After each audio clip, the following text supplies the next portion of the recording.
My name is Samuel. For over 15 years, I worked as a community elder and minister. If you had asked me 3 months ago who I was, I would have pulled out my calendar.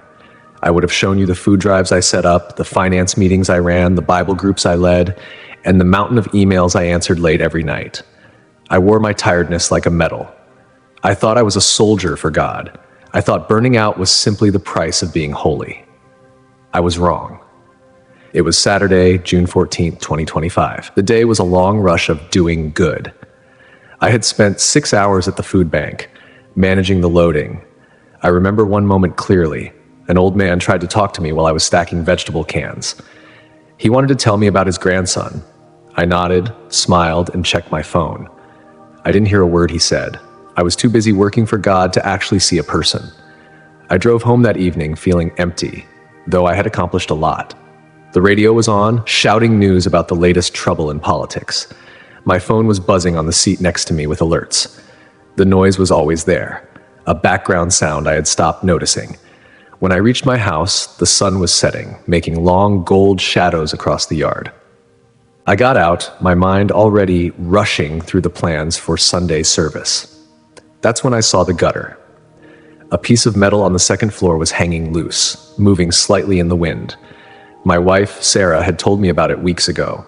I didn't want to wait. I didn't want to add it to a list. I just wanted it finished. I pulled the long ladder out of the garage. It was heavy, but I was running on nervous energy and coffee. I leaned it against the house and pushed it up to its full height. I climbed up, tools in hand, the metal steps warm from the sun. I reached the top and stretched out to fix the support piece. My phone buzzed in my pocket. A text message. Distracted, I moved my weight. I stretched just an inch too far to the left. There was no big shout, no quick review of my life, just the sudden, terrifying action of the ladder's bottom sliding against the pavement. Gravity grabbed me at once. The sky spun fast, blue, green, gray, black. I fell backward, 12 feet of empty space between me and the stone patio. My head hit the edge of a flower pot. A terrible crack echoed in my ears, louder than the radio, louder than the phone. Then all the sounds stopped. Everything, the cars, the wind, the constant worry in my head, it was all cut off, like a wire being snipped. There was a moment of total darkness, a space where I stopped being Samuel the Elder. I was just a mind floating in the dark. I waited for the hurt. I waited for the ambulance. Instead, light burst open. I opened my eyes. I was standing in a field. The grass under my feet was bright, a green so deep it felt full of life. It wasn't the cut grass of a normal lawn. It was wild, soft, and vibrant. I looked down at my clothes. I was wearing my work clothes, jeans, and a plaid shirt, but the dirt was gone. The constant pain in my lower back there for 10 years had disappeared. The silence was the first thing that made me cry. It wasn't an empty quiet. It was a hopeful one, full of peace and expectation. It was the sound of rest. Samuel. The voice didn't come from a person near me. It felt like it came from inside me, shaking through my chest. I turned. He was standing there. Jesus. He didn't look like the gentle, weak figure in the church paintings. He looked like a man who had built worlds with his hands. He wore plain robes, dusty at the bottom, as if he had been walking a long time. His face was strong, his skin weathered, but his eyes were what changed me. They were intense, powerful. There was love in them, yes, but it wasn't a soft, easy love. It was a cleansing fire. It was the look of a parent watching a child run toward a cliff. I dropped to my knees. Not because I thought I should, but because my legs just gave way under the power of his presence. I wanted to list my good deeds. Lord, I fed the hungry today. I fixed the roof. I managed the money. But looking at him, those things felt like handfuls of dirt. Stand up, Samuel, he said. His voice was firm. We have to walk. He held out a hand. When I took it, I felt a shock of reality. He was more real than I was. He pulled me up and we began to walk through the field. As we walked, the area changed. The beautiful green hills turned into a mist. The sweet smell of the garden was replaced by a smell I knew: pollution, car fumes, and stale air. Look, Jesus said, pointing ahead. The mist cleared and a terrifying sight stretched out before us. It looked like an endless gray city, but it was built like a confusing puzzle. High walls of concrete twisted and turned, reaching to the edge of the sky. Inside the puzzle, millions of people were moving. From this high spot, I could see the shape. It was confusing, messy, designed to make people lost. But what hurt my heart was the people. They were running. Everyone was sprinting, sweat pouring down their faces, eyes wide with fear. I saw men in expensive suits running down dead-end paths, holding briefcases as if they held air to breathe. I saw teenagers staring into bright screens in their hands, walking blindly into walls, falling, getting up, and walking into them again. I saw mothers pulling children, looking wildly at clocks, shouting that they were running late. The noise was deafening. It hit me like a solid object. It wasn't just screaming. It was a loud mix of opinions, news alerts, sales pitches, arguments, and worries. A million voices shouting, "Pay attention to me! Be scared of this! Buy this! Hate those people!" The great maze, Jesus said softly, the puzzle of distraction. He led me closer until we were standing on a hill looking over certain parts of the maze. "You must see the specific ways they are lost," he told me. "Look." Jesus pointed to a large open square inside the maze. Thousands of people were sitting at long dinner-style tables. They looked starved, thin, hollow-eyed, their spirits weak and broken. On the tables were piles of what looked like brightly colored sand. I watched in horror as they scooped this sand into their mouths. They chewed quickly, swallowing it down, but the more they ate, the hungrier they looked. "What are they eating?" I asked. "Information," Jesus answered, his voice heavy. "They eat opinions, anger, gossip, and fear from morning until night. They think they are feeding their minds, but they are filling themselves with dust. It has no value. It has no life. They are starving spiritually while their mouths are full." I saw a man reading news on a tablet, his face twisting in rage. He was eating the anger. He was letting it become part of him. "They have traded the real food of life for the dust of the world," Jesus said, "and they wonder why they feel empty." We walked further along the hill. Jesus pointed to another area. Here, the noise was mechanical, steady, and tiring. I saw thousands of people running on treadmills. These weren't gym machines. They were huge, heavy gears made of stone. The people running on them were wearing church clothes, suits, and volunteer t-shirts. They were sweating, pushing with all their strength, their faces strained with effort. They were shouting to each other, "Look how fast I'm going. Look how much I'm doing." But the gears weren't connected to anything. They were just spinning. They weren't creating power. They weren't moving the kingdom forward. "These are the workers," Jesus said. "They think being exhausted is the same as being right with God. They think that if they wear themselves out, I will be pleased. But they are not running toward me. They are running to keep up appearances."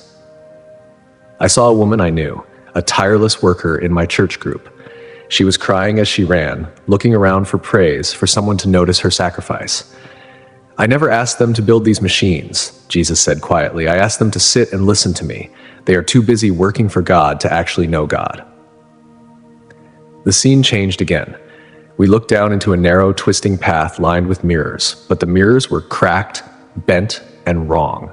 People were standing in front of them, focused only on their reflection. They were putting on makeup, changing their clothes, posing, and yelling at their own images. They were trying to fix the cracks in the mirrors by painting over them, or they were trying to twist their bodies to fit the wrong shapes.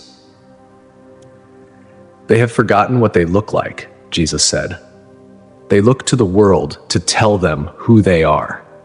The world gives them a broken mirror and says, 'You are ugly, you are not enough, you are wrong.' And my children believe the mirror." I saw teenagers cutting words into their skin because the mirror told them they were useless. I saw men buying things they could not pay for because the mirror told them they were small. "If they would turn around," Jesus said, his voice becoming stronger, "I am standing right behind them. I am the true picture. But they are focused on the mistake." We moved to a high cliff. Below us, I saw a group of people who looked different. They were looking up. They were crying out to God. They were raising their hands, asking to be pulled out of the maze. They had small wings on their backs, ready to fly, but they couldn't move. I looked at their ankles. Heavy, gold chains were locked to their legs. The chains went down into deep storage rooms filled with money, comfort, safety, and reputation. They were screaming, "Lord, take me higher. Lord, use me." But when the wind of the Spirit blew, they held their chains tightly. They refused to let go of the gold to grab the wind. "They pray to fly," Jesus said, "but they lock their own chains. They want my power, but they do not want to lose their comfort. They want heaven, but they want to keep the world in their pockets. He looked at me. You cannot fly with an anchor, Samuel. You must choose.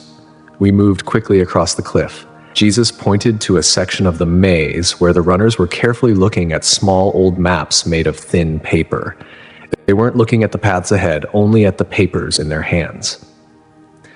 These are the blind map makers, Jesus said, his tone sad. They trust the map more than they trust the guide. They have traded a real relationship for a perfect set of rules. They study old battles but ignore the fight that is happening around them now.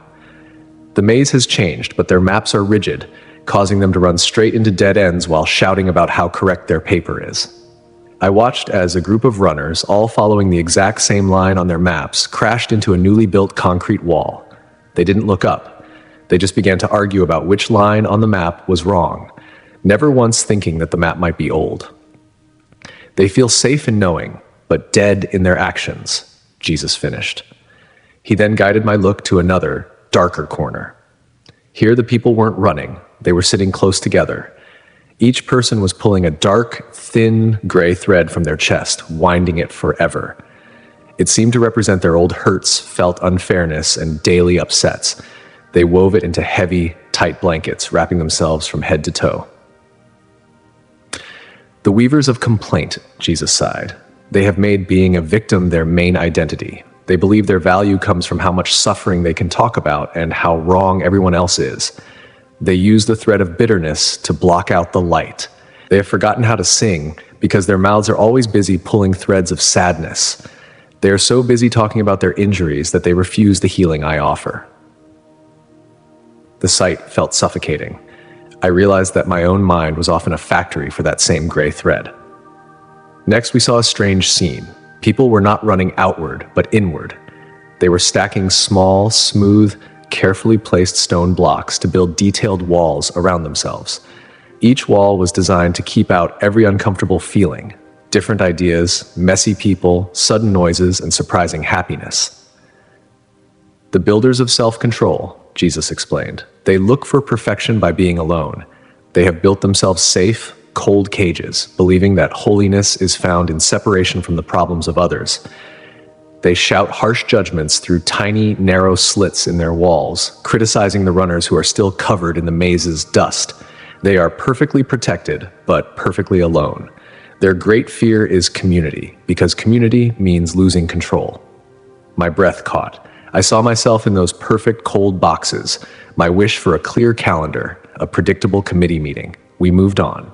Here, people walked with heavy, leather-bound notebooks. They walked slowly, eyes scanning the crowd. They used small pencils to write notes in their books. They recorded every mistake, every small sin, every felt failure, both their own and the failures of their neighbors. The keepers of the scorecard, Jesus stated simply, they have made my Father's grace a business deal. They live by the rules they cannot follow, judging others by the standard they cannot reach. They weigh the dust on their scales instead of finding peace in the finished work of the cross. They carry a heavy weight I offered to take, believing their salvation is earned by the weight of their own or others' failures. They are slaves to their own math. I realized that my own finance meetings were just a worldly version of that notebook, a desperate try to control what could not be controlled. Jesus pointed to an area where the path seemed to catch fire. It wasn't a fire that destroyed, but a bright, tempting flame that touched harmlessly at the edges of the path. People were skipping and dancing right along the edge of the fire, laughing and joking. The dancers in the fire, Jesus said, shaking his head. They believe their knowledge makes them safe. They play around with temptation. They fool around with sin. They keep one foot in the world and one in the path, thinking they can control the heat. But the flame is real, and the fire burns. Their feet are already charring, and they are too caught up in the excitement of the danger to feel the pain.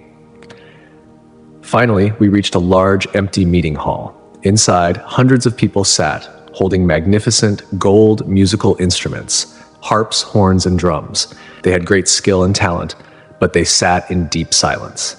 The silent choir, Jesus told me. They have all the gifts needed to make a joyful sound that would call the runners home, but they are unable to act. They fear human judgment more than they wish for my praise. They worry that their song will not be perfect, or will be criticized by the mapmakers, or laughed at by the weavers. So the instruments rust, their magnificent songs stay silent, and the runners continue to die in the noise, because the music that would free them is never played. I stood shocked by the sheer number of self-made problems. Then Jesus pointed to a large, black, slow-moving river flowing through the deepest, darkest parts of the maze. The river wasn't dirty, it was pure black, showing no reflection. I saw runners, tired and hopeless, finally fall down by the edge of the river. They didn't fall in, they simply lowered their heads and began to drink the water. As soon as they drank, their eyes went empty. Their panic disappeared, replaced by a dull, pleasant daze. They stopped running. They just sat staring blankly at the black water, having forgotten who they were, where they were, and who was waiting for them. The greatest danger is not the running, but the forgetting, Jesus said, his voice a terrible clap of sorrow. They get tired of the worry I allow, and they choose the nothingness of the enemy. They forget my sacrifice, they forget why they are here, they forget their name, they just sit, happy to be forgotten.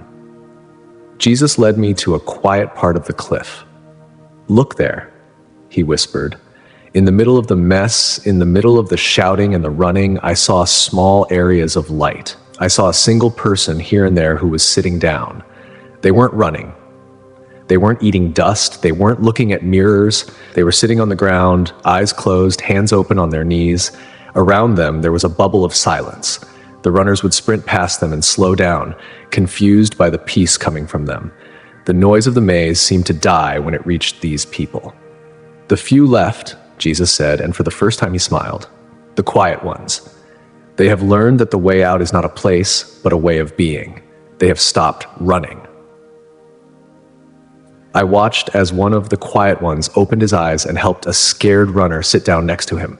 The runner stopped shaking. The runner took a breath. The runner looked up. "This is how the maze is beaten," Jesus said.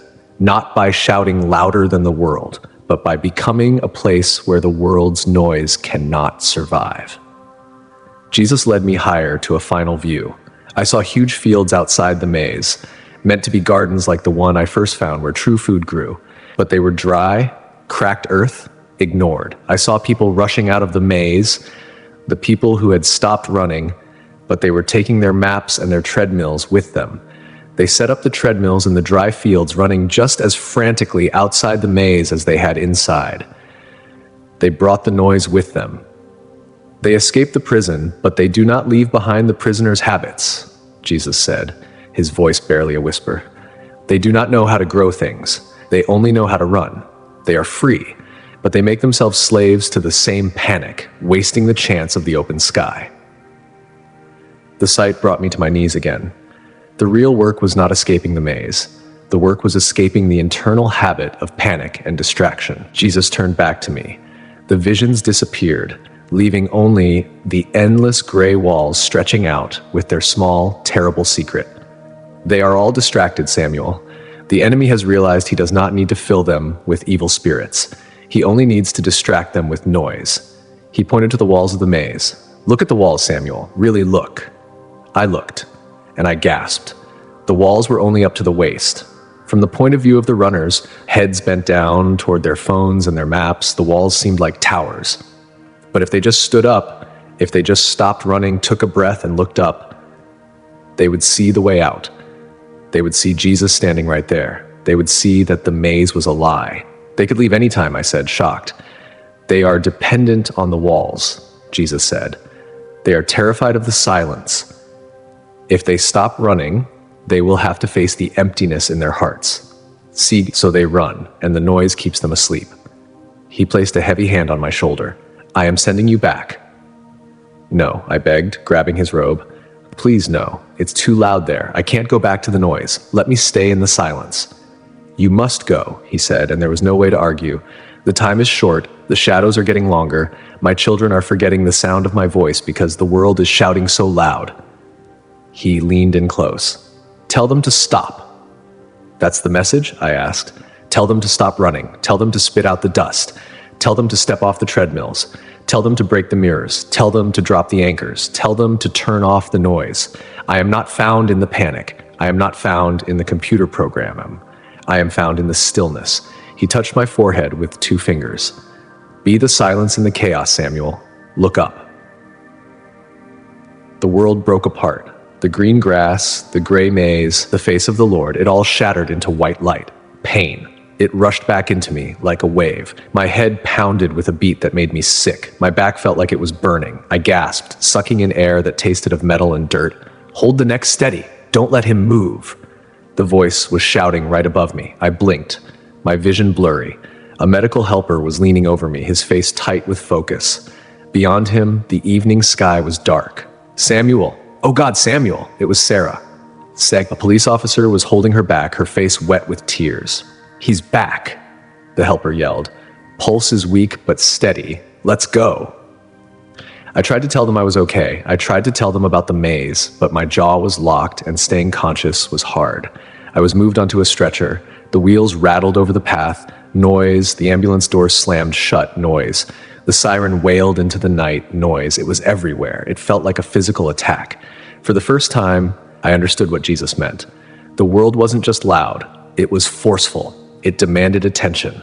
Getting better was a slow, painful process. I had a severe head injury, a broken bone in my back, and bruises that turned my entire right side purple. For the first 2 weeks, I lay in a hospital bed, then in my own bedroom, staring at the fan. My family thought the brain injury had affected my speaking.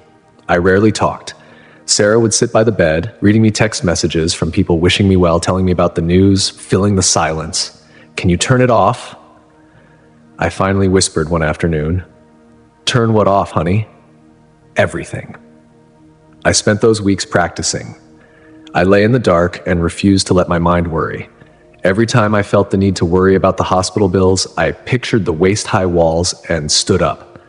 Every time I felt the need to check the news, I remembered the people eating sand. I learned to breathe again. I learned to listen to the silence until I could hear him in it. I finally returned to my church on Sunday, August 24th, 2025. I wasn't supposed to speak. I was still walking with a cane, and I had lost 15 pounds. My suit was too big on me. When I walked through the doors, people rushed to me, hugging me, asking for details about the accident, telling me how lucky I was to survive. I saw them differently now. I didn't see the church members I had served for 15 years. I saw the runners. I saw a young mother checking social media while holding her baby, her eyes distant, eating dust. I saw the head deacon arguing about politics in the entrance hall, his face red, staring into a broken mirror. I saw the teenagers slouching in the back, listening to music, terrified of a single quiet moment. They were all in the maze. During the announcements, I walked up to the stage. The pastor, a good man named David, looked surprised but moved aside, probably expecting me to say a quick, "Thank you for the prayers." I gripped the podium. The wood felt cool under my hands. I looked out at the many faces.